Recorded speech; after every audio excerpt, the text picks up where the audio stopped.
महर्षि से एक बार भक्त ने पूछा कि मैं आत्मज्ञान की प्राप्ति किस प्रकार करूं। इस पर महर्षि जी बताते हैं, आत्मज्ञान कोई नवीन रूप से प्राप्त करना नहीं है, यह पहले से ही वहाँ है। आवश्यकता केवल इस बात की है कि इस विचार से मुक्त हो जाएं कि मैंने बोध प्राप्त नहीं किया है। स्थिरता या शांति बोध है, ऐसा कोई क्षण नहीं है जब आत्मा अस्तित्व में ना हो। जब तक बोध होने का संदेह या अनुभव होता है, तब तक उस विचार से मुक्त होने के लिए अभ्यास की आवश्यकता है। यह आत्मा का अनात्म के साथ पहचान होने के कारण है। जब अनात्म विलुप्त हो जाता है तो केवल आत्मा रहता है। कमरे को पारदर्शी बनाने के लिए यह पर्याप्त है कि उसमें जमा जखीरा को हटा दिया जाए। कमरा कहीं बाहर से नहीं लाया जाता। भक्त पूछता है, वासनाओं के नष्ट हुए बिना आत्मज्ञान संभव नहीं है, मैं उस अवस्था का बोध कैसे करूं? भगवान कहते हैं, आप अभी उसी अवस्था में हैं।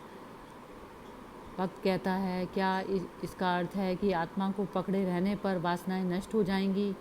भगवान कहते हैं, आप अपने वास्तविक स्वरूप में रहें, वे स्वयं नष्ट हो जाएंगी। भक्त कहता है, मैं आत्मा तक कैसे पहुंचूंगा?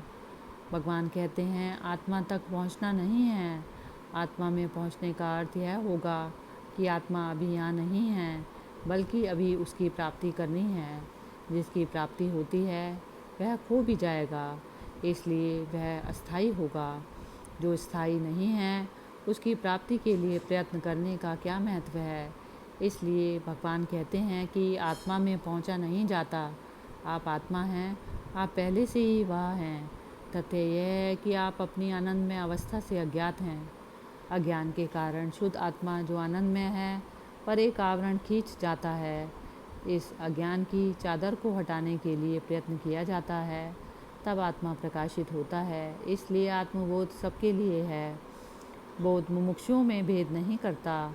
यह संदेह कि आप बोध प्राप्त कर सकते हैं या धारणा कि मैंने ज्ञान प्राप्त नहीं किया, स्वयं अवरोध है। इन अवरोधों से मुक्त हो जाएं। भगवान से भक्त पूछता है, समाधि का उपयोग क्या है? तब क्या विचार रहते हैं? इस पर भगवान कहते हैं, केवल समाधि सत्य को प्रकट कर सकता है। विचार वास्तविकता के ऊपर एक आवरण डालता है, इसलिए समाधि के अतिरिक्त अवस्थाओं में आत्मा का बोध नहीं होता।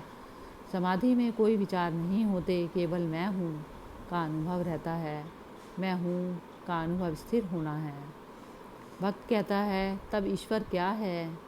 इस पर भगवान कहते हैं, आत्मा ईश्वर है, मैं हूँ ईश्वर है।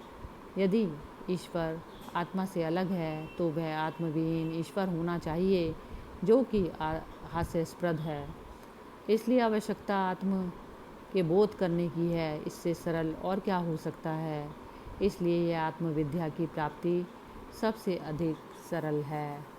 हरि ओम तत्सत।